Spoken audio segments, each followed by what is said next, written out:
Balzac, roman, François Bon, un parcours au long terme. Oui, mais quelque chose que je gamberge depuis mes 15 ans, qu'un jour, là, mon terminus à moi, ce sera s'en aller dans cette grande boucle qui sera sans fin. Mais sur Internet, on peut faire aussi quelque chose de sans fin. Là, on a déjà 50 vidéos, une bonne centaine d'heures avec des versions audio. C'est-à-dire, tu rentres, tu t'en vas par ici, et hop, là, il y a un point précis de Balzac qui arrive, mais qui contient tout Balzac. Et on peut circuler, réorganiser. Il y a les index chronologiques, il y a les index par lieu, et il y a aussi les lecteurs de Balzac. Et dans les lecteurs de Balzac, je ne suis pas ni le premier ni le seul à mettre au premier rang Hans Robert Curtius, et qui fait partie de cette tradition. Là, je vois Erich Auerbach, je vois Leo Spitzer, et de gens qui se servent là, de cette, pas d'antagonisme, mais cette diffraction réciproque entre l'Allemagne et la France, tout, même la langue, ou l'imaginaire, ou le rapport à la mort, tout nous oppose et tout nous rejoint. Et en travaillant par exemple sur un projet de théâtre concernant Heine, que Michel Beretti, Suisse, donc familier de toutes ces langues, pas seulement la langue française et la langue allemande, mais la Suisse, c'est tellement un kaléidoscope de notre culture européenne, et pourtant. Donc Michel Beretti, auteur de théâtre, en train de travailler un projet sur Heine, nous a proposé en 1999 ce monument qui pour moi reste unique. Alors le Balzac de Robert Curtius est paru en Allemagne en 1923, si je ne me trompe pas. 10 ans après, on en a eu une première traduction en France, mais une traduction abrégée, une traduction où on arrondit les angles. Et la première remarque de Michel Beretti est là, c'est quand il a voulu entrer dans avec la chance d'être suivi par cet éditeur suisse aussi, édition des Syrtes, petit clin d'œil à Julien Gracq pour moi, là, qui a ouvert notre rubrique des lecteurs de Balzac. Mais son premier travail, ça a été même de retrouver des éditions authentiques, en particulier des lettres, des correspondances, des témoignages dont Curtius, paradoxalement, ne disposait pas. C'est donc une véritable recréation en 1999, une actualisation de ce livre, par exemple, comment Walter Benjamin est entré dans Balzac. Le peu de Balzac qui a malheureusement... pauvre Benjamin, peut-être avec un peu plus de temps, ça serait passé différemment, mais moi c'est par Benjamin. C'est un moment, il parle de Louis Lambert. Toute poésie procède d'une rapide vision des choses. Alors ça, c'est une phrase du Louis Lambert de Balzac, mais Walter Benjamin note bien scrupuleusement, trouvé dans le Curtius. Et ce Curtius, peut-être que sa spécificité, c'est de travailler en nappes. On a 14 nappes. Et la table des matières, pour moi, c'est toujours déjà presque une sorte de mise en mouvement vers l'imaginaire en nous de Balzac. Chapitre 1, secret. Chapitre 2, magie. Chapitre 3, énergie. Chapitre 4, passion. Chapitre 5, amour. Chapitre 6, pouvoir. Chapitre 7, connaissance. Chapitre 8, société. Chapitre 9, politique. Chapitre 10, religion. Chapitre 11, romantisme. Chapitre 12, œuvre. Chapitre 13, personnalité. Chapitre 14, moins intéressant d'ailleurs, influence. Par exemple, on nous rabâche toujours Balzac, réaliste, Balzac, l'état civil de la société. Ben non, lui, c'est pas sa manière de faire. Alors, ce livre, scandaleusement, appel du pied encore à Édition des Syrtes, de trouver peut-être un partenaire qui nous le republie en poche. On en trouve d'occasion, Mais bon, en général, parfois on en trouve à 20 €. Là, ça va. Et moi, je guette parce que je voudrais bien en avoir un deuxième, parce que celui-ci, je pense que je vais le flinguer rapidement. Mais là, tout à l'heure, je regardais, on n'en trouvait qu'à 50 balles. C'est pas possible, quoi. Et nous, on a besoin de ça. Alors, en attendant, et merci encore Michel Beretti de ce lien amical. Il m'a dit, ce livre est à vous. Non, il n'est pas à moi, ce livre. Mais partagez, là, cet ancrage, ce socle, cette terre-là, où Curtius nous ancre, nous positionne pour regarder à l'intérieur de nous ce Balzac qu'on a déjà lu, ou justement qu'on va aller lire plus loin. J'ai lu le premier chapitre, Secret. Je voudrais m'embarquer dans le deuxième chapitre. Le premier, là, faisait 24 pages. Évidemment, j'inclus pas toute cette magnifique richesse de l'appareil des notes. Chapitre 2, Magie. À l'aube de l'histoire, un jour, miraculeusement, l'homme cessa de combattre, de jouer, de travailler, et considéra son être avec étonnement. Il médita sur lui-même. Cette heure vit paraître le germe de tout ce qui allait plus tard se diversifier, se développer dans la religion, la philosophie, la poésie, la science. L'homme se conçoit comme un être en qui agit une force. Cette force est respiration, elle est mouvement, elle est pensée. Elle est un souffle qui peut s'appeler âme et vie. Mais ce ne sont là que des noms différents pour désigner cette seule force. Qu'elle délaisse l'homme, il va vers sa fin. Alors la respiration, le mouvement, l'âme et la vie la suivent et s'éteignent.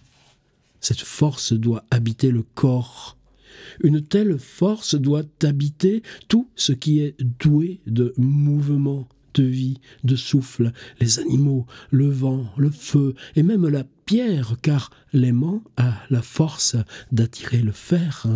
Ainsi l'univers tout entier est-il rempli de forces qui l'animent. Une infinité de forces apparentées entre elles composent l'univers, et ces forces peuvent passer de l'une dans l'autre. Tout est un flux perpétuel. L'homme se nourrit de la force qui habite les animaux et les plantes. De nouveau, la force afflue en lui, et de nouveau, la vie revient. Il faut donc que toutes ces forces puissent se transformer les unes dans les autres. Tout ce qui est vivant, c'est-à-dire tout ce qui est, doit sortir d'une force unique qui se métamorphose perpétuellement. Toutes les choses sont donc apparentées entre elles et agissent les unes sur les autres. Un tout aux formes infiniment variable, une unité animée dans toutes ses formes individuelles, une vie unique où tout agit sur tout, telle est la réalité. Il y est le mot dans Curtius. Elle apparaît comme multiplicité, mais le sage sait qu'elle est unité et totalité. Ainsi, l'homme interprète-t-il le monde à son image. Il est un univers et petit, comme l'univers est un vaste être humain. Cet autre petit monde qui est l'homme, disait Rabelais. Moi j'entends tellement souvent la syntaxe de Rabelais, dans ce qui fait surgir une sorte de matrice qui surgit dans chaque point de détail dans la phrase de Balzac. Sous des formes diverses, cette conception du monde court pourtant inchangée dans le flux de l'histoire spirituelle de l'humanité. À ses débuts, elle bégaye devant les énigmes et les ténèbres. Elle régresse, disparaît parfois, comme si elle avait été délaissée pour reparaître transformée, plus intelligible mais inaltérée dans sa substance. Elle est une constante spirituelle de l'histoire humaine. Il faut donc qu'elle soit partie intégrante de l'essence de l'homme, de l'essence de l'univers. Comment la nommer ? Elle peut emprunter une figure philosophique, mais elle n'est pas une philosophie. Elle prend l'apparence des mythes et des mystères, mais elle n'est pas une religion. Elle s'exprime à travers l'art et la poésie, mais elle n'est pas pure imagination. Elle est à l'œuvre sous les théories de la physique, de la chimie, de la biologie, mais elle n'est pas une science. Elle est tout cela aussi, mais sa source est plus profonde, plus originelle. Donnée en partage à l'humanité, elle est une forme de l'esprit par laquelle l'esprit conçoit le monde. Appelons-la doctrine de l'unité du tout. Elle survit aux philosophies, aux religions et aux systèmes. Elle est éternelle et indestructible. Elle se retrouve partout sans qu'il soit possible de la réfuter. Elle est disséminée à travers le monde comme une semence qui toujours est partout, est susceptible de lever. Cette doctrine enseigne que le tout est un et que tous les phénomènes sont les formes d'une seule force. Elle se fait ici monisme, phénoménalisme, dynamisme, mais cette unité elle-même se trouve divisée entre la force et le phénomène, entre le monde intérieur et le monde extérieur. Ce monisme se révèle être un dualisme. Comme tel, il dévoile surtout, partout, des oppositions, le mouvement et le repos, le solide et le fluide, le vivant et le mort. Ces oppositions manifestent l'action de forces contradictoires et c'est ainsi que les idées d'antagonisme ou de polarité s'intègrent à la doctrine de l'unité du tout. Mais ces forces antagonistes sont porteuses de vie. La vie est aussi un compromis, un moyen terme, une harmonie, un équilibre. Après la division de l'un, voici le mystère du trois. La doctrine de l'unité du tout devient une spéculation sur les nombres. Tout ce qui est peut être réduit à des rapports entre les nombres. La clé des nombres ouvre la porte de l'univers. La réflexion devient une mystique et une symbolique des nombres. Mais dans le nombre, il y a l'infini. Le passage de l'un au 2 et du 2 au 3 ouvre une série infinie. Une série infinie de degrés qui s'enchaînent selon une loi de succession continue. Ce serait une autre formulation pour exprimer la totalité dans son unité. Cette unité est vie. La doctrine de l'unité du tout est un vitalisme. Elle rend caduque la dispute du matérialisme et du spiritualisme. Elle donne à la pierre une conscience confuse, mais elle ne sépare pas le spirituel de l'organique. L'esprit du monde est la sève de la vie, sa semence. La doctrine de l'unité du tout tend vers une mystique religieuse. La philosophie de la nature des présocratiques est, comme on a pu le dire, un panenthéisme.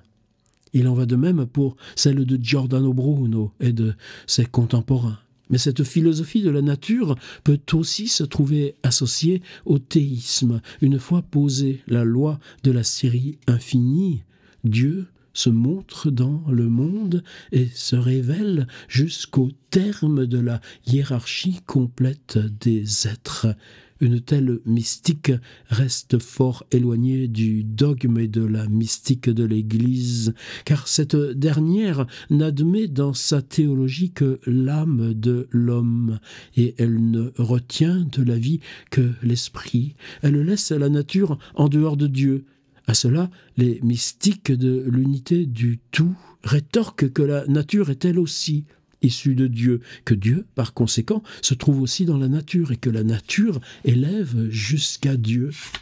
Il cite quelques paroles de la Bible que l'Église ne comprend plus. Selon eux, il pointe du doigt des allusions chez saint Paul et saint Jean. Le premier miracle rapporté par l'évangile philosophique ne représente-t-il pas une transmutation de la matière vers un degré plus haut?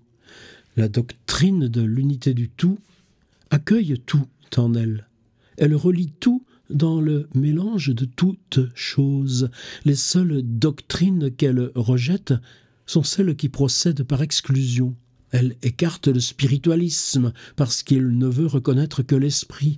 Elle repousse le matérialisme parce qu'il ne retient que l'action et la réaction de la matière, parce qu'il prétend interpréter le vivant et même le spirituel en se conformant aux lois de l'inorganique, du mort, un mécanisme qui, selon saint Martin, explique l'homme par les choses, au lieu d'expliquer les choses par l'homme. La doctrine de l'unité du tout est apparue en Asie, Chine, Inde, Égypte. Dans la Grèce archaïque, elle surgit dans la philosophie de la nature comme la première manifestation de la pensée européenne, qu'elle soit théorie du perpétuel changement chez les Ioniens, théorie de l'harmonie et des nombres chez les pythagoriciens, ou doctrine de l'un chez les Éléates. Elle laisse des traces chez Platon et Aristote pour affirmer sa domination dans la philosophie des stoïciens. Le néo-platonisme en fait une théologie selon laquelle tous les êtres sont reliés par une chaîne d'or. Elle se transforme en magie pour l'hermétisme et la kabbale. Elle éclate de toute sa puissance et de son enthousiasme dans les siècles bouillonnants de la Renaissance et se mêle étroitement aux sciences qui refleurissent, à la chimie, à l'astronomie, à l'humanisme. Son pandynamisme, son panenthéisme s'exprime chez les médecins, les théosophes, les mages de cette époque. Nicolas Cusin, Pic de la Mirandole, Paracels, Helmont, Agrippa de Nettesheim, Reuchlin, Patrizzi, Cardano, Giordano Bruno, Telesio, Campanella, c'est l'époque de Faust. Au XVIIe et XVIIIe siècle, grâce aux mathématiques, la science de la nature se détache de la mystique spéculative. Mais même à cette époque, à côté de la science officielle, mécaniste et rationaliste, un courant subsiste encore empreint de mystique, d'alchimie et de magie qui continue d'influencer la philosophie de la nature.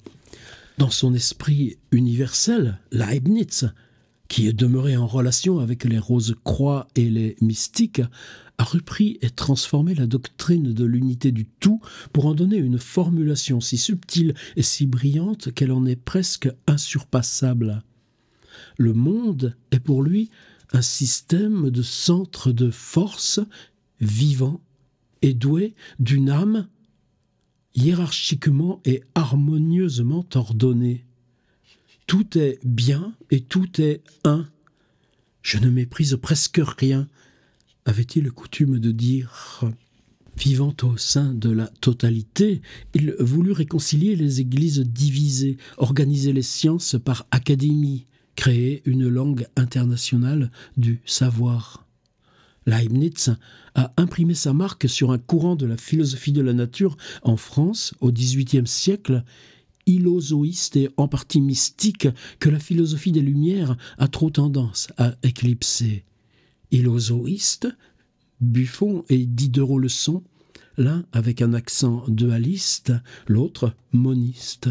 Mystique, Charles Bonnet et Robinet le sont. Ils considèrent l'univers comme un immense organisme animal.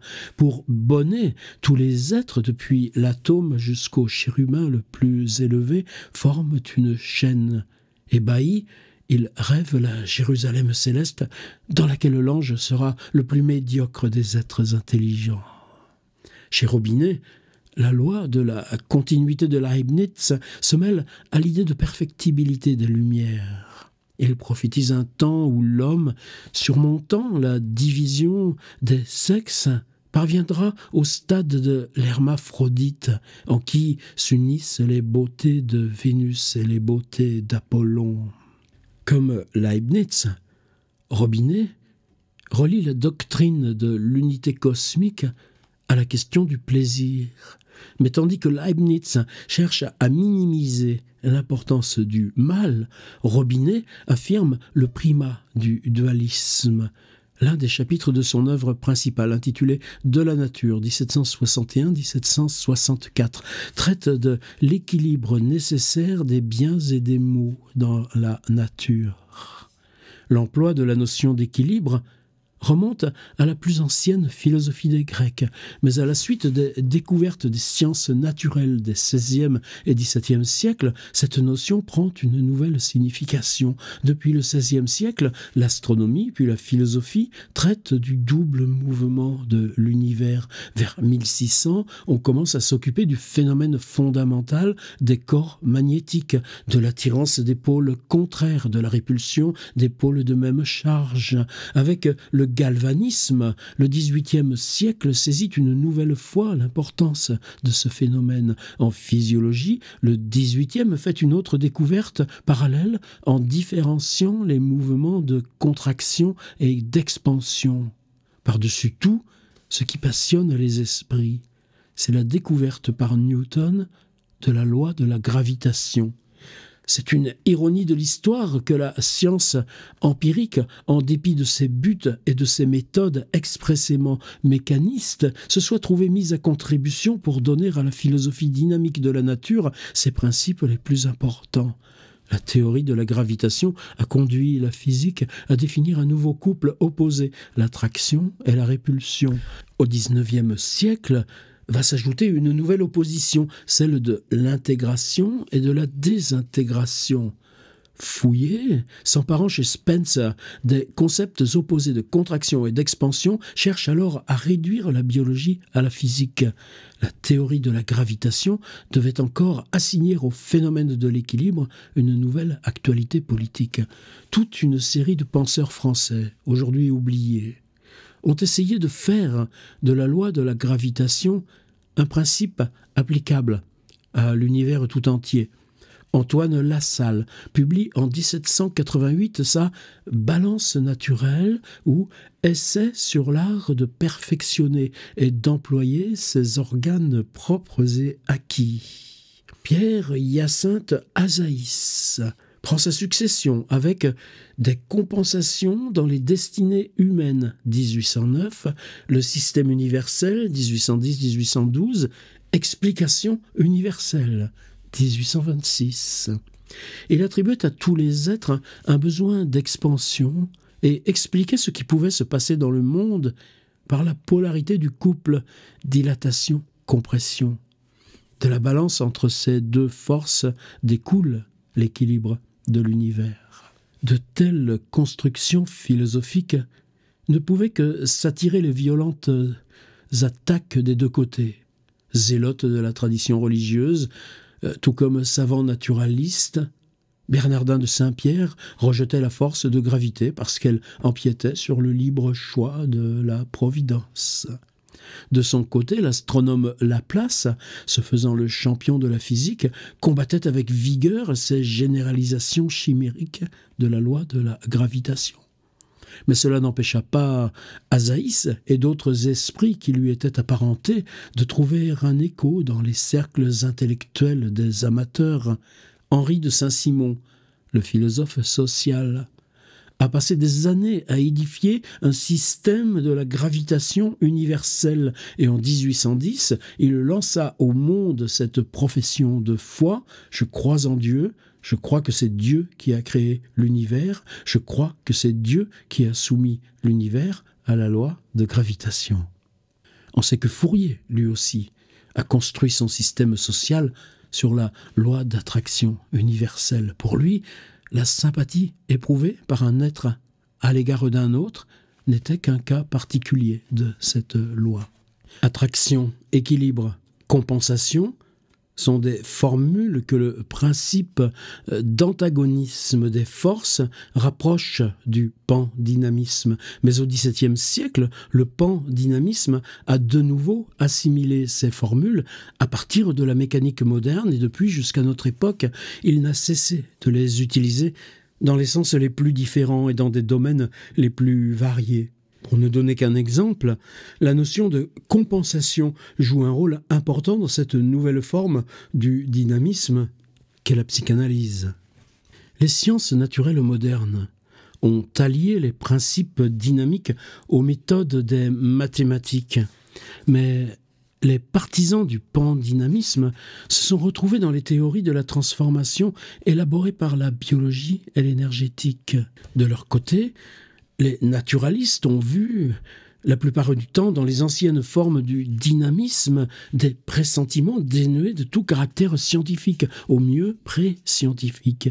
Mais ce qui importe plus que ce débat, c'est de constater que tous les éléments de la doctrine de l'unité du tout, qui n'ont pas été intégrés dans les sciences de la nature, les sciences exactes modernes, sont parvenus depuis la Renaissance, c'est-à-dire depuis que cette séparation est intervenue, à suivre leur propre cours. Depuis le XVIIe siècle, ils reparaissent dans des traditions secrètes mêlées à des éléments mystiques et magiques de toutes sortes. Ils tentent, avec Mesmer et son magnétisme animal, de rentrer dans le sein de la science, mais cet accès leur est refusé.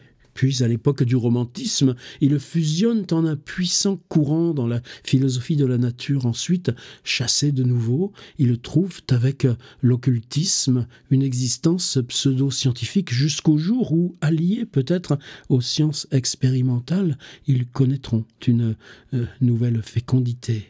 L'historien de la pensée se doit de connaître et d'interpréter les éléments soi-disant occultes et magiques présents dans la littérature, dans leur rapport avec la vieille doctrine de l'unité du tout.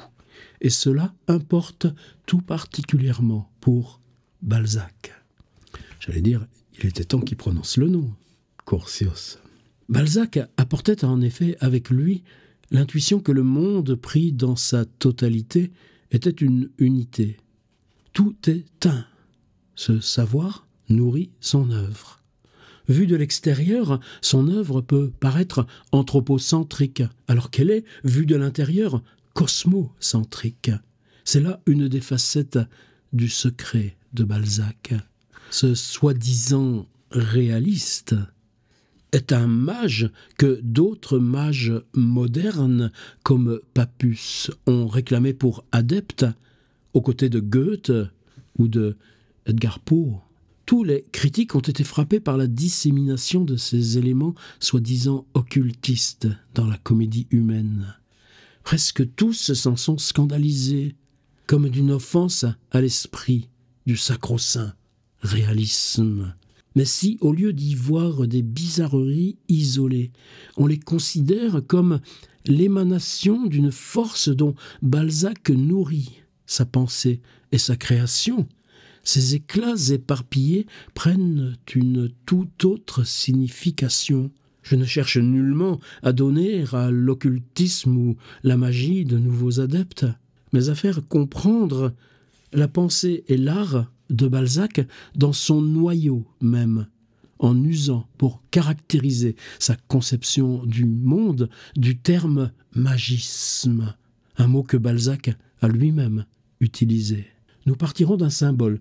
Dans la doctrine de l'unité du tout, la sphère apparaît comme le symbole de la réalité et de la vérité originelle. La pensée ésotérique, qu'il s'agisse de l'Asie, de la Grèce, du Moyen-Âge chrétien, s'accorde sur ce point.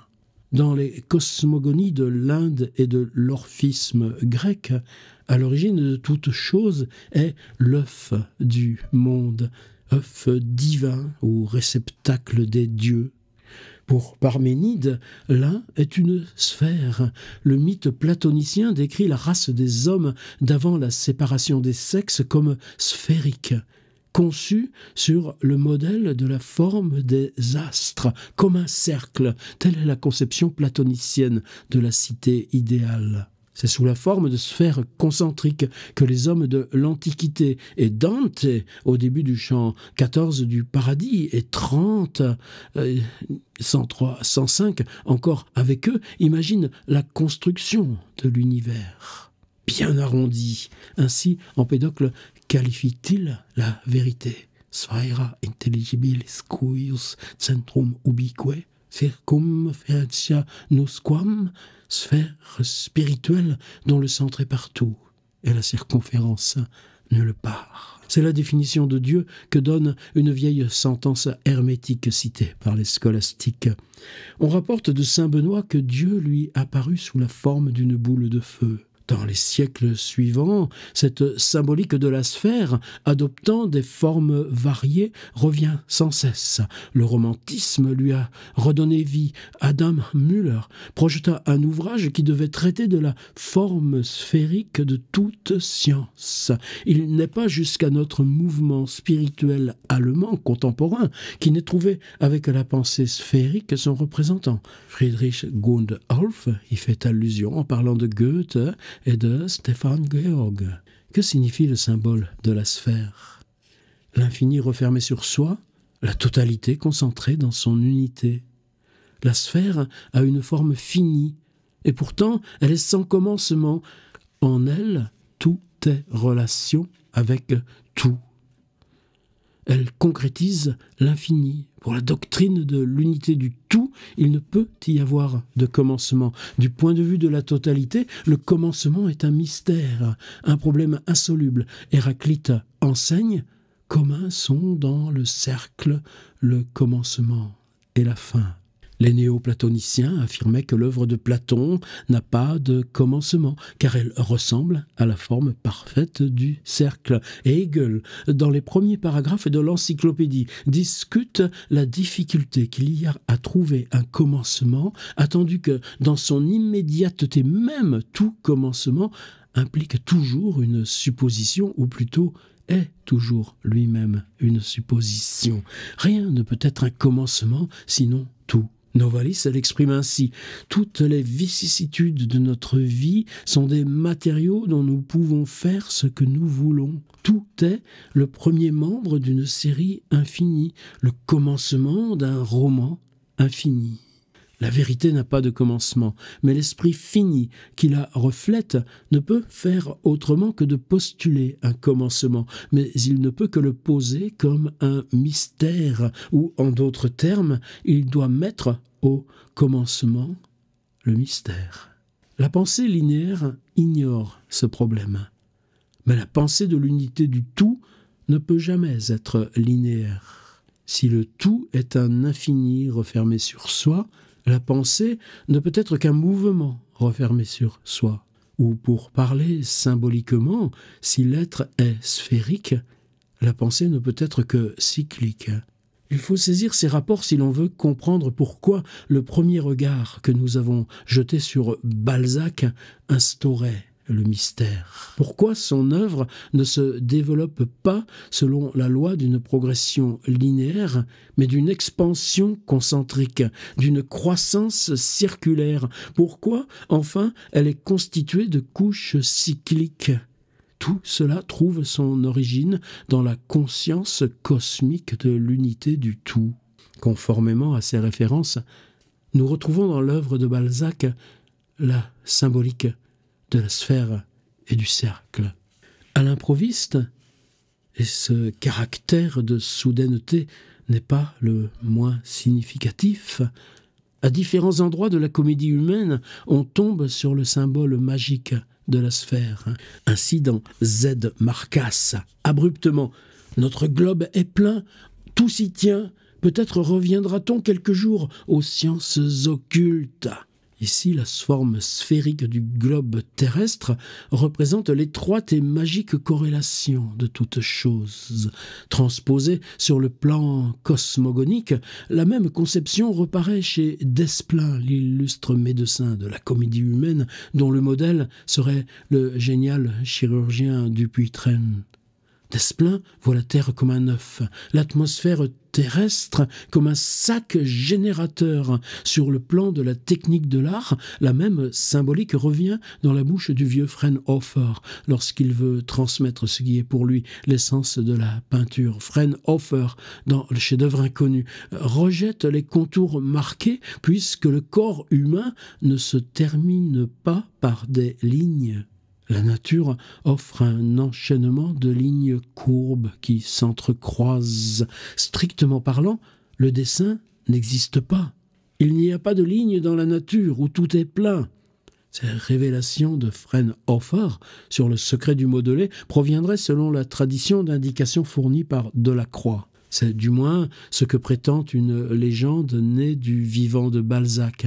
Cette anecdote prend une certaine vraisemblance à la lumière d'une note du journal de Delacroix à propos des dessins et esquisses de Léonard de Vinci. Delacroix y retrouve le système antique du dessin par des boules. Nous nous permettons de voir dans cette note une indication témoignant de relations certes hypothétiques entre l'esthétique romantique de 1830, la théorie de l'art de Balzac, de Delacroix alias Frauenhofer, et la vieille symbolique de la sphère venue de la Grèce et de la Renaissance. Par parenthèse, rappelons que Cézanne, lorsque Émile Bernard lui fit connaître le Frauenhofer de Balzac, fut ému jusqu'aux larmes et laissa entendre qu'il était lui-même le héros de la nouvelle de Balzac. Cézanne enseignait lui-même que le dessin et la couleur ne sont point distinctes.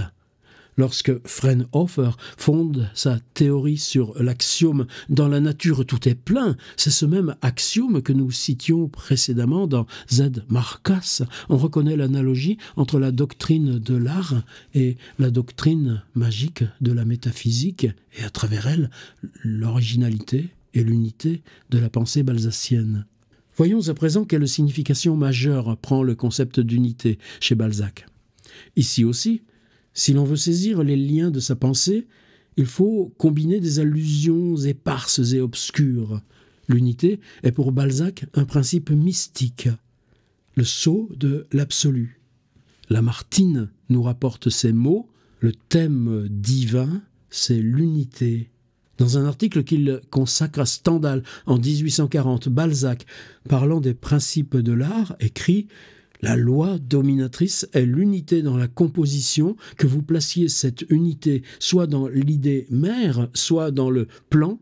Sans elle, il n'y a que confusion. Le beau est toujours unitaire, lisons-nous, dans la peau de chagrin. » Comme c'est souvent le cas dans la terminologie balzacienne, l'expression « unité dans la composition » est empruntée à un concept des sciences naturelles. L'unité de composition, valable pour tous les animaux, un principe dont le grand zoologiste Geoffroy de Saint-Hilaire fut le premier introducteur, après que les philosophes de la nature l'eurent recherché pendant des siècles. Dans son avant-propos à la Comédie humaine, 1842, Balzac cite Leibniz, Bonnet, Needham, Buffon, Swedenborg et Saint-Martin comme les précurseurs de cette idée. Et il ajoute « Il n'y a qu'un animal ». La proclamation et le soutien de ce système, en harmonie d'ailleurs avec les idées que nous nous faisons de la puissance divine, seront l'éternel honneur de Geoffroy Saint-Hilaire, 102 au milieu, pardon pour tout à l'heure, le vainqueur de Cuvier, sur ce point de la haute science. Dans Ursule Mirouet, il déplore que la fausse philosophie de Locke et de Condillac ait retardé de 50 ans l'immense progrès que font en ce moment les sciences naturelles sous la pensée d'unité due au grand Geoffroy Saint-Hilaire. Le principe d'unité obsède Balzac. Dans la bouche du banquier Nucingen, qui transfère à son gré les capitaux de l'Europe, il met cette maxime « Il n'y a qu'un argent ». Arbitre de la mode, Balzac déclare « Le principe constitutif de l'élégance est l'unité ». Le fondement métaphysique de ces jeux de l'esprit est développé dans Louis Lambert. L'unité a été le point de départ de tout ce qui fut produit. Il en est résulté des composés, mais la fin doit être identique au commencement. De là, cette formule spirituelle, unité composée, unité variable, unité fixe. Le mouvement est le moyen, le nombre est le résultat. La fin est le retour de toute chose à l'unité qui est Dieu. Pense à Roland Barthes qui dit « Dans les grandes œuvres, on ne saute jamais les mêmes passages ». Quand tu vois Curtius prendre une telle phrase comme ça dans Louis Lambert, tu te dis « Oh je crois que j'ai toujours sauté cette phrase-là, mais chut, on continue, hein ». Notons au passage que cette formule se retrouve presque mot pour mot dans un des ouvrages les plus importants de Saint-Martin, L'homme de désir. Ces phrases tirées de Louis Lambert portent l'empreinte caractéristique de la doctrine mystique de l'unité du tout, la théorie des nombres et la hiérarchie des êtres. La mystique des chiffres est l'un des thèmes favoris de Balzac.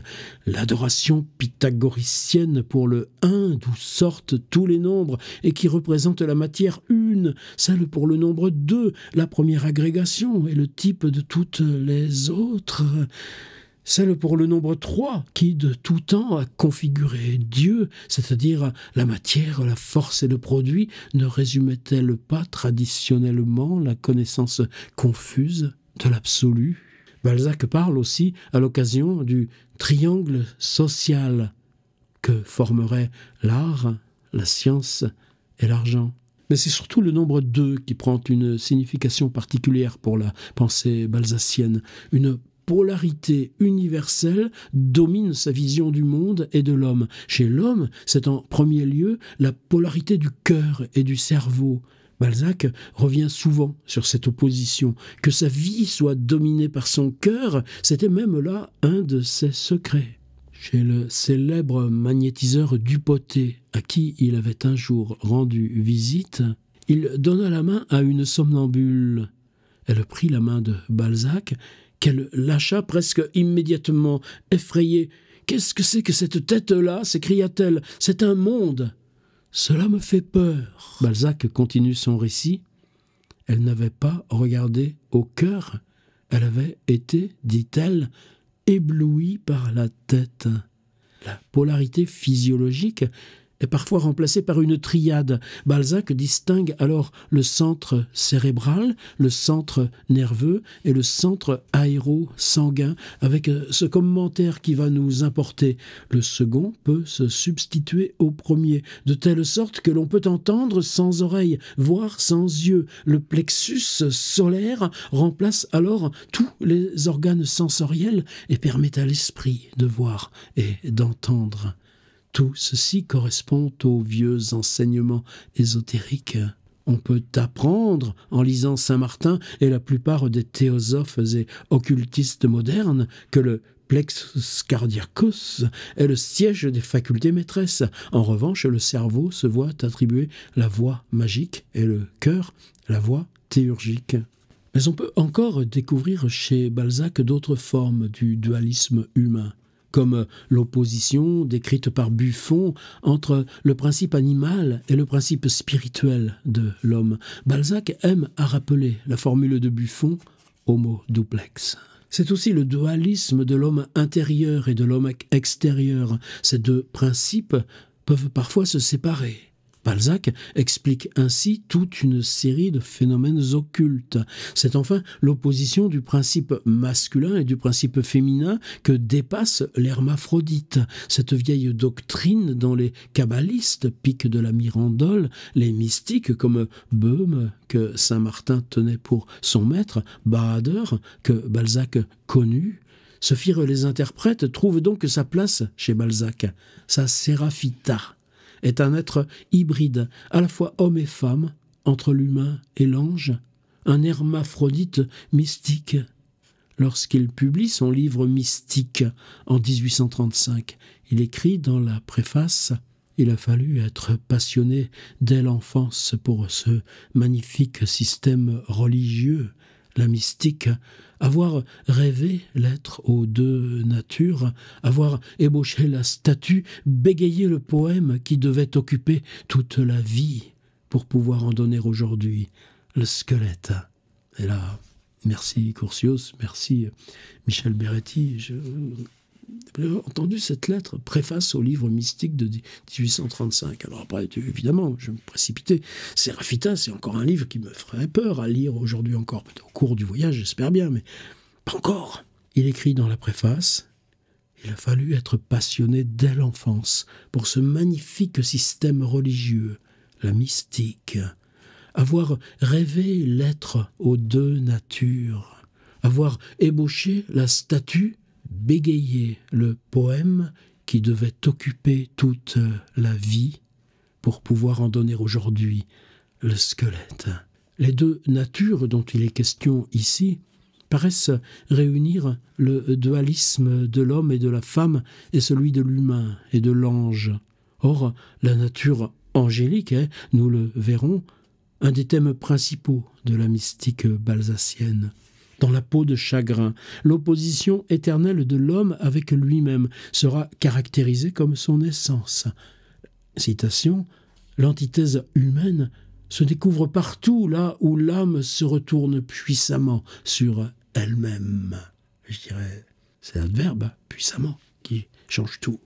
Dans la totalité de l'univers, le dualisme se manifeste sous sa forme la plus générale dans le rapport de cause à effet, puis dans l'antagonisme du bien et du mal dont Dieu seul connaît le secret, ou encore dans la lutte de l'esprit et de la matière. Mais c'est surtout à la psychologie que Balzac applique sa conception dualiste.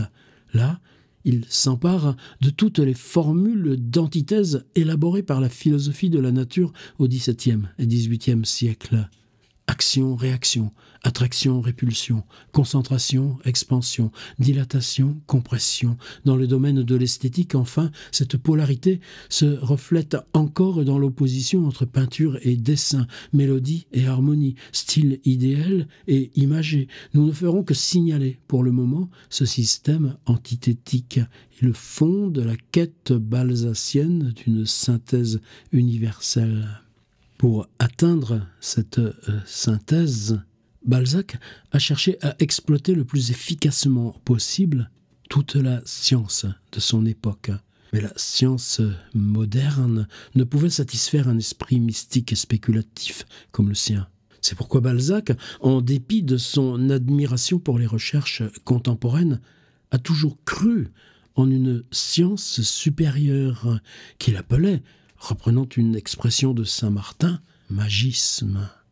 Dans un récit qui ne figure pas dans la comédie humaine, intitulé « Les martyrs ignorés », nous recueillons ces paroles tombées de la bouche d'un mystérieux vieillard. Pour arriver dans le monde des morts, il faut avoir à la main le rameau vert et s'être revêtu de la robe blanche. C'est l'image qui peint l'état dans lequel un homme doit se mettre pour s'élever au-dessus des formes et des espèces. La robe blanche exprime la sobriété, la continence, la pureté qui prolonge la vie et entretiennent les forces toujours actives, toujours vertes. Le rameau est le symbole des avantages qui résultent de ces qualités, admirable fructification, semper virentes, royées aux sciences occultes.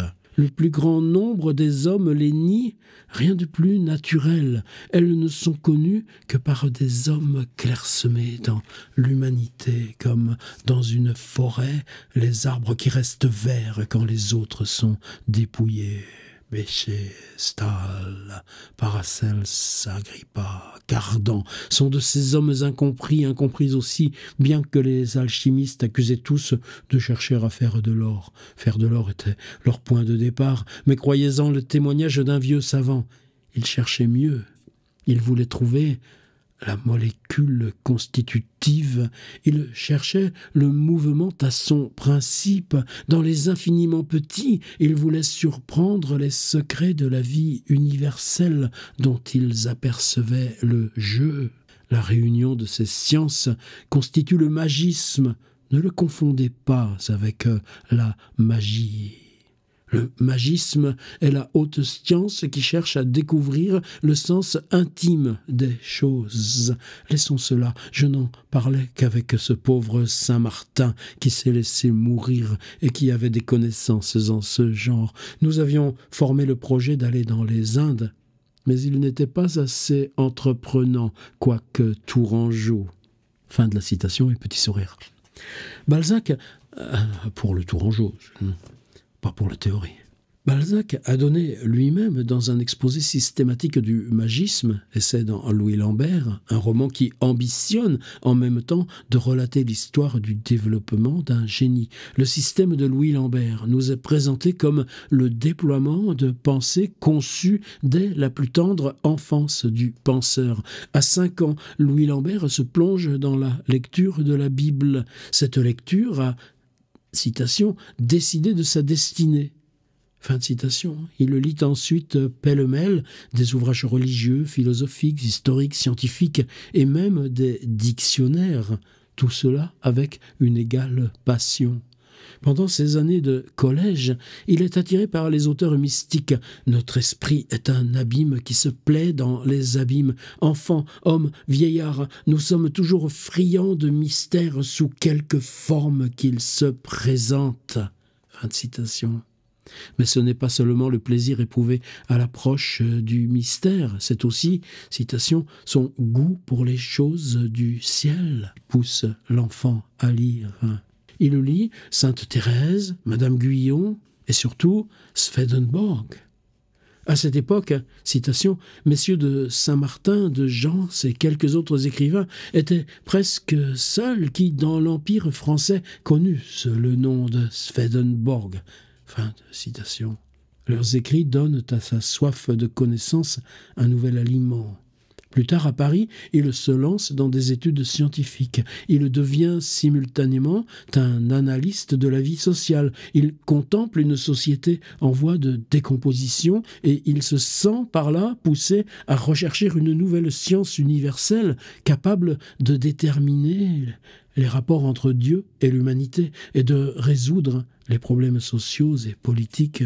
L'importance que Balzac accordait aux sciences occultes, on la mesurera par le vœu qu'il exprime en 1847, c'est-à-dire à un moment où il a depuis longtemps adopté les vues de l'Église de la restitution par la Sorbonne sous le nom d'anthropologie de l'enseignement de la philosophie occulte, l'une des gloires de l'ancienne université parisienne.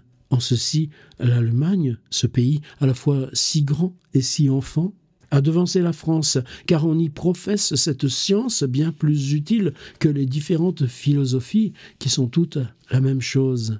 Quel est donc le système de Lambert ? Il faut le reconstruire à partir d'une foule de détails disparates, de boutades, d'aphorismes, d'axiomes dont Balzac a truffé son livre. Essayons d'en donner un résumé. Tout ce qui existe ici-bas est le produit d'une substance éthérée que nous désignons alternativement par les noms d'électricité, de chaleur, de lumière, de fluide galvanique ou de fluide magnétique. Cette substance peut prendre d'innombrables formes et la matière n'est rien d'autre que l'ensemble de ces transmutations. La connaissance a pour mission de faire comprendre les différenciations de la substance primordiale, tout en maintenant l'identité de substance des différentes manifestations de la vie.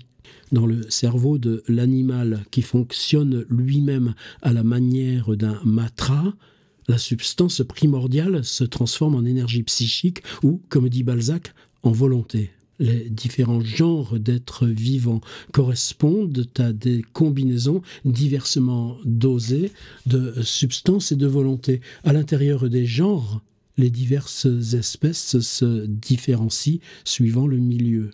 C'est chez l'homme que la volonté atteint son intensité la plus forte. Le produit spécifique de la volonté humaine est la pensée. Ce qu'on appelle les 5 sens sont les organes de la volonté. En réalité, ils ne sont que les différenciations d'un sens fondamental, la vue. L'ultime phénomène de la nature humaine, primordial, entre guillemets, citation, qui ne souffre aucune analyse, est la parole. L'être humain tout entier est traversé par le dualisme entre l'intérieur et l'extérieur, l'esprit, volonté et pensée, et les sens, l'action et la réaction, homo duplex. La vie est un antagonisme entre l'action et la réaction. Dans cet antagonisme, l'être humain peut choisir la moralité. L'homme, dont l'être intérieur parvient à triompher de son être extérieur, peut se développer jusqu'à devenir un ange. Dans ce but, il doit cultiver sa vie spirituelle et réprimer sa vie corporelle. Sinon, ses forces seront absorbées par le jeu des sens extérieurs auxquels correspondent les sens latents de l'esprit, et la nature angélique qui est en lui périt lentement dans cette matérialisation croissante.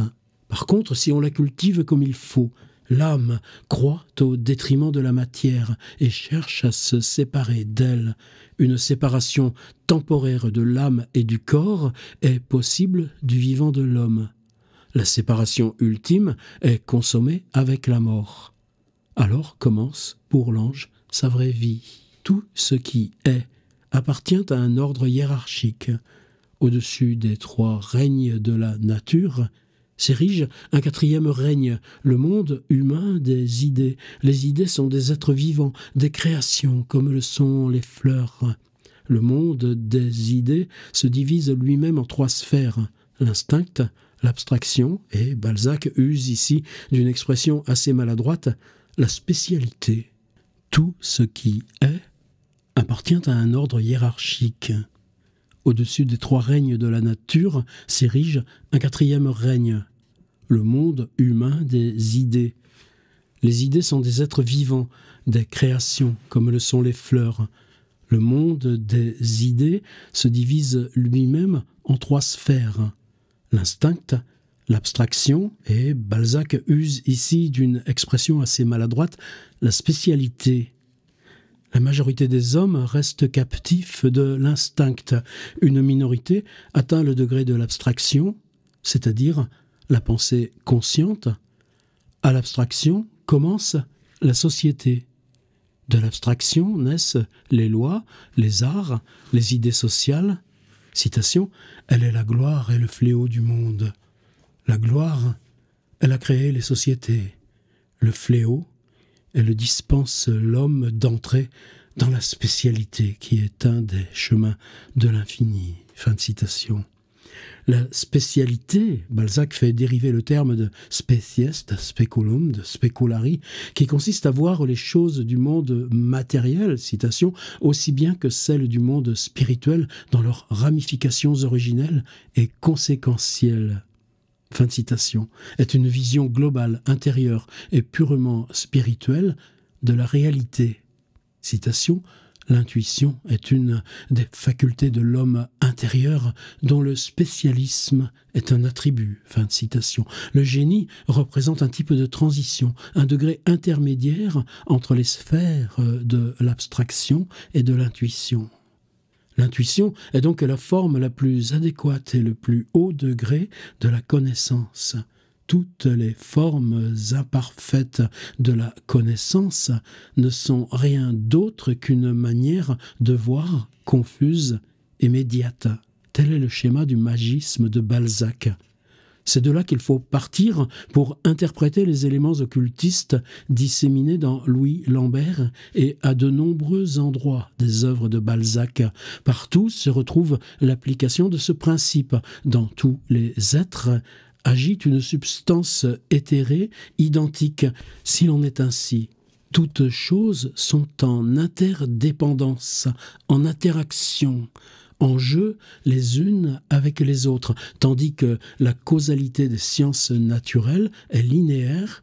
La causalité magique ressemble à un réseau infini qui relie entre eux tous les phénomènes et chacun d'eux en particulier avec le cœur de l'univers. Citation, en effet, tout s'enchaîne dans le monde réel. Tout mouvement y correspond à une cause. Toute cause se rattache à l'ensemble et conséquemment, l'ensemble se représente dans le moindre mouvement. Fin de citation. Il s'ensuit que la divination est possible, qu'elle se serve des cartes, de la forme du visage ou du crâne, ou de la paume de la main, dans laquelle, selon Balzac, se lit jusque dans le détail le devenir intérieur de l'homme. La physionomie, tout comme la phrénologie, joue un grand rôle dans la représentation balzacienne du type humain. En 1822, Balzac avait fait l'acquisition d'un exemplaire de la physiognomonie de Lavater.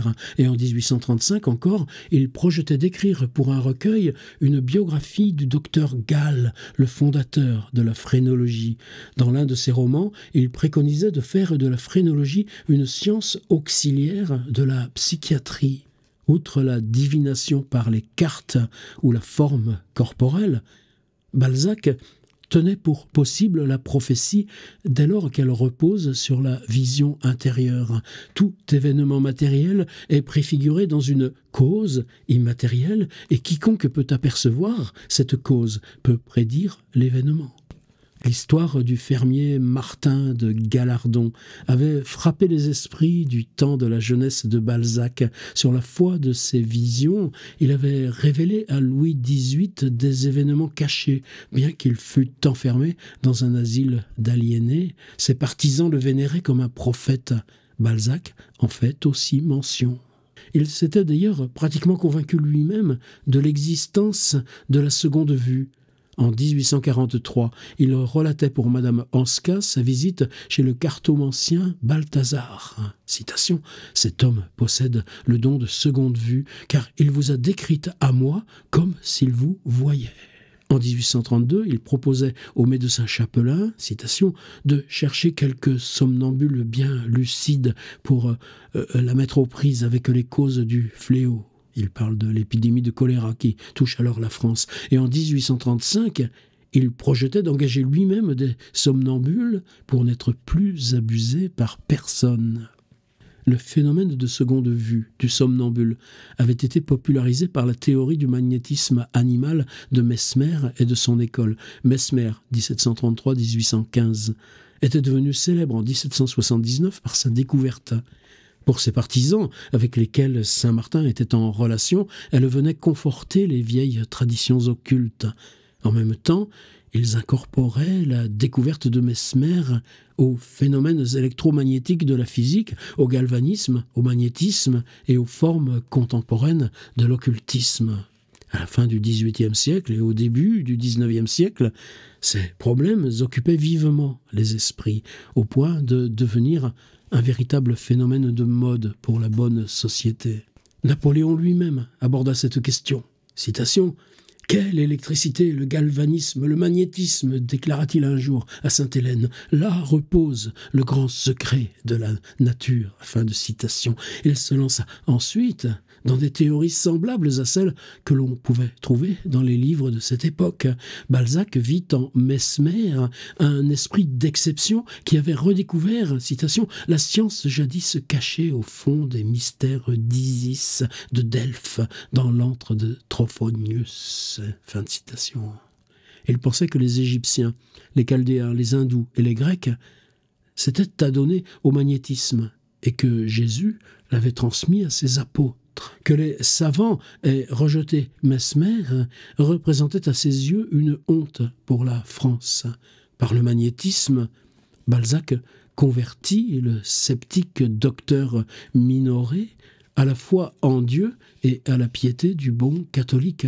Adepte de la thérapeutique magnétique, il la recommandait à tout le monde, prétendait être doué lui-même d'une puissante force magnétique et proposa à plusieurs reprises à Madame Hanska de la guérir par ce moyen. Ce qui n'a cessé de le passionner, c'est le regard magnétique, ce rayon chargé d'âme par lequel l'homme qui en est doué peut soumettre d'autres personnes à sa volonté. Il n'y a pratiquement pas un livre de Balzac où ce regard ne joue un rôle plus ou moins mystérieux. Du regard, les natures fortes de Balzac abattent leurs adversaires en déchargeant sur eux le fluide de leur volonté.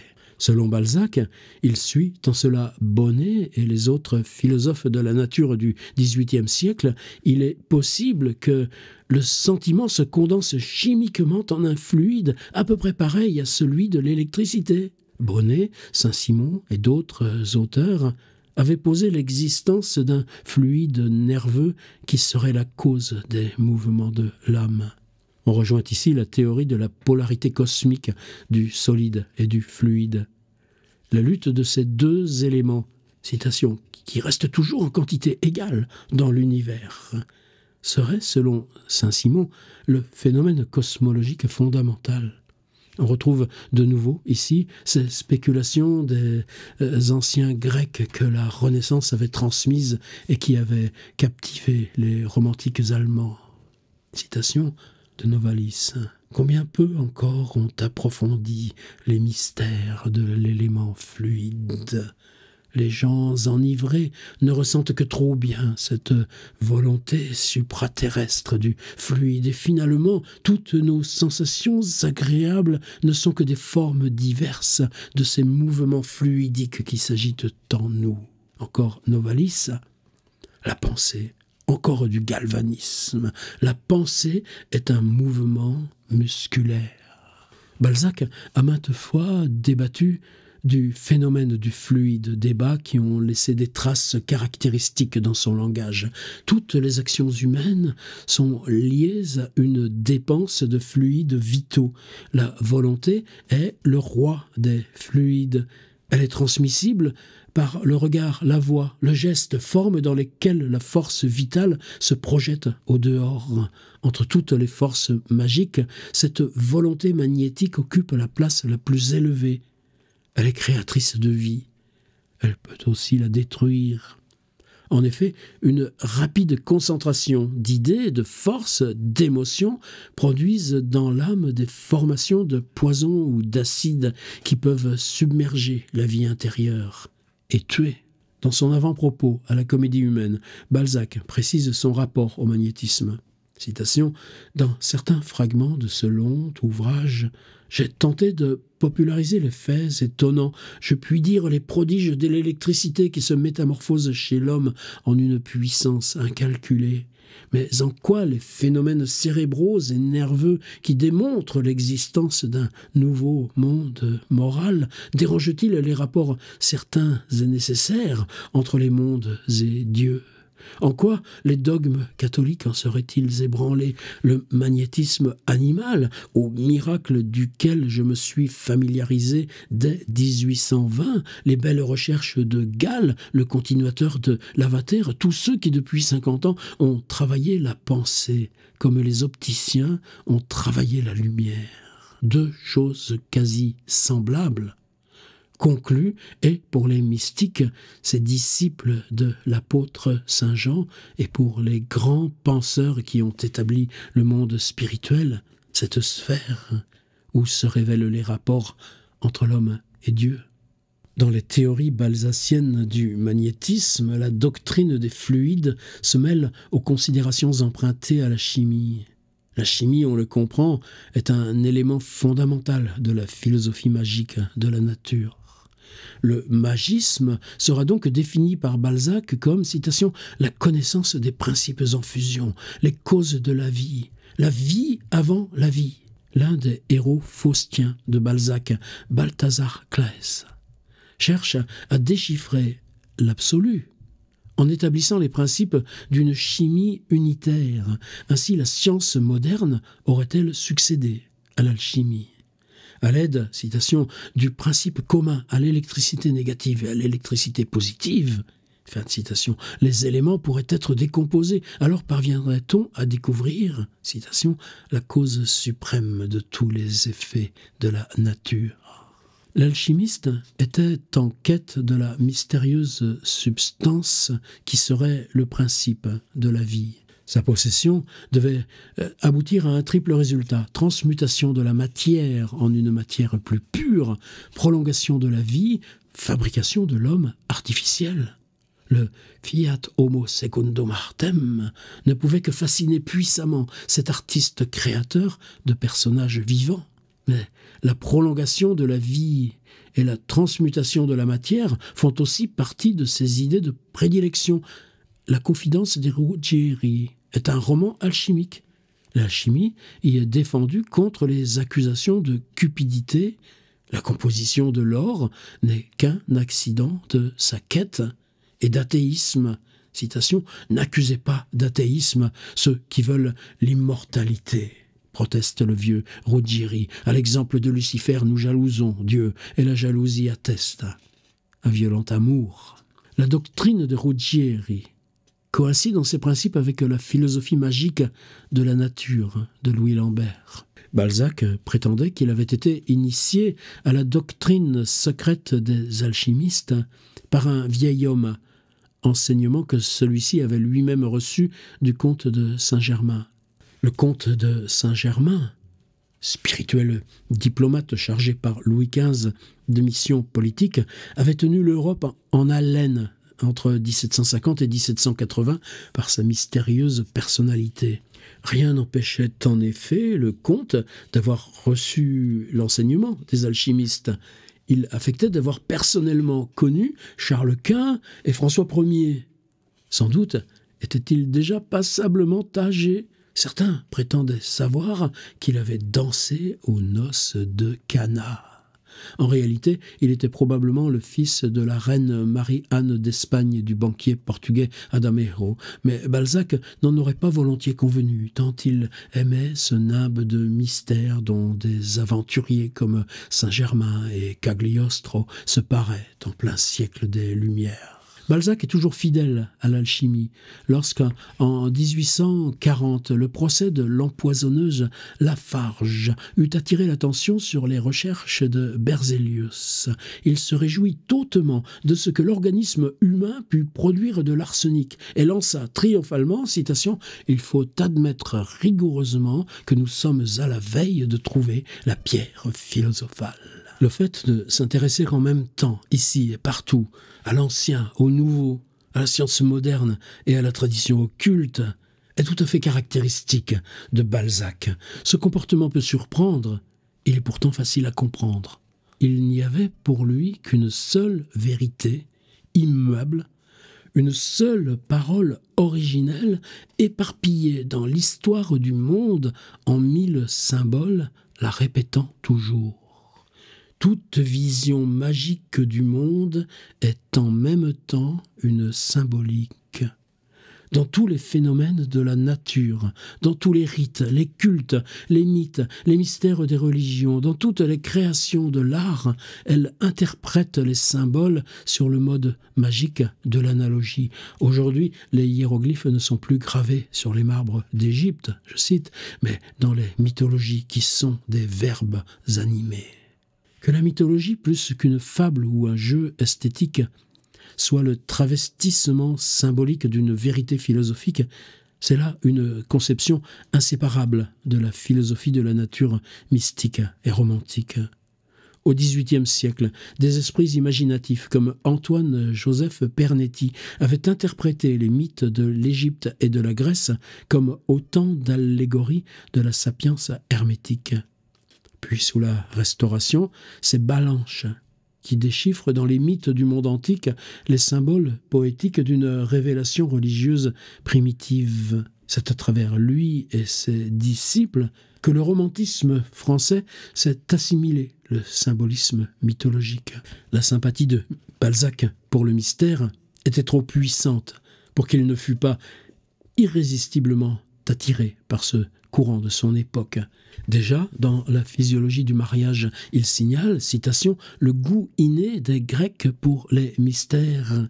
Citation encore, « cette poétique nation avait su empreindre de teintes fabuleuses les antiques traditions de son histoire. » À la voix de ces rhapsodes, tout ensemble poètes et romanciers, les rois devenaient des dieux, et leurs aventures galantes se transformaient en d'immortelles allégories.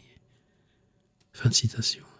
Voilà qui donnait le ton de ce livre, mi-sérieux, mi-frivole. Mais son penchant pour la symbolique et la mythologie traverse toute la comédie humaine. En 1831, à propos de la peau de chagrin, Balzac écrit à Montalembert, citation, « Tout y est mythe et figure ». Il interrompt brusquement le récit de la vieille fille pour déclarer, citation, « Les mythes modernes sont encore moins compris que les mythes anciens, quoique nous soyons dévorés par les mythes. Les mythes nous pressent de toutes parts, ils servent à tout, ils expliquent tout. S'ils sont, selon l'école humaine, les flambeaux de l'histoire, ils sauveront les empires de toute révolution pour peu que les professeurs d'histoire fassent pénétrer les explications qu'ils en donnent jusque dans les masses départementales. » Fin de citation. Ces phrases sont, sous leur allure baroque, du pur Balzac. qui affiche là un imperturbable sérieux, comme le montre la suite, une interprétation du Roland furieux de l'Arioste, dans le dessein, tout politique, de justifier le légitimisme dont Balzac faisait montre. Mais de telles élucubrations allégoriques ne sont que les débordements d'une conviction profonde qui émerge çà et là dans la comédie humaine. En fait, il n'y a pratiquement pas un mythe grec qui ne se laisse interpréter comme l'image d'une pensée ou d'un désir premier de l'humanité. Encore récemment, André Gide reprenait ces mêmes réflexions dans ses Considérations sur la mythologie grecque, 1919. Pour qui est familier du monde de Balzac, les symboles mythiques ne cessent de se succéder. Tantôt l'attention du lecteur est délibérément attirée sur eux, tantôt ils s'imposent à lui, ces protés, symbole de la force unique qui toujours se métamorphose et s'échappe d'elle-même, ces tantales, images de la soif de vie qui consume l'homme, ces psychés qui enseignent le prix du silence, ces Orphée, le poète et le voyant, qui fait remonter la vie depuis le royaume des ombres, c'est la nature duplice de l'homme, sculptée dans le Janus bifrons et les Hermès bicéphales, c'est la chimère et le sphinx, la beauté qui ne se laisse pas posséder, la sagesse qui ne se laisse pas deviner et précipite ses prétendants dans l'abîme. À la symbolique des mythes s'ajoute la symbolique des couleurs, des plantes, des animaux. Plus d'une digression de la comédie humaine leur est consacrée. Le rameau vert, la robe blanche des mystes, la pierre philosophale, la sphère, le talisman de la peau de chagrin sont des symboles. Mais il y a plus, au-delà de toute analyse, une atmosphère de symbolisme poétique baigne la comédie humaine. Et là, il n'y a plus rien à analyser. Dans ce dédale de poétique profondeur, réfractées, involontaires, inconscientes, qui brusquement, tantôt ici, tantôt là, s'ouvrent dans l'œuvre. Il s'agit là d'une symbolique véritable, qui ne se laisse pas traduire en mots et qui est le surgissement de la vie elle-même. La dimension magique, mystique, occulte que Balzac a donnée à son œuvre appartient à une sphère qui se situe bien au-delà de l'intellect, de la doctrine, de la tradition, dans la conscience du mystère des forces qui parcourent le cosmos et animent toute chose. Celui qui veut accéder au centre du monde de Balzac et de son œuvre doit se demander sous quelle forme il a vécu et représenté les forces et les puissances de l'être. Ernst Curtius, Balzac, 1923, traduction Michel Beretti, 1999 en Suisse aux éditions des Syrtes, livre, je suis désolé, inaccessible, avec ses 14 strates. J'aimerais qu'on lise aussi, il y a société, pouvoir, connaissance, passion. On ne lira pas tout, évidemment, ça n'aurait pas de sens, mais je veux peser là, pour que ce livre redevienne disponible. Et puis ce mystère de Curtius. On a commencé par le secret, chapitre 1, et ce chapitre 2 que je viens de lire, magie. Est-ce qu'on n'aurait pas pu le mettre comme horizon tout au fond? Non, il le pose là, en ouverture, en arc, en porte, en entrée, avec ses sphères au loin. Merci.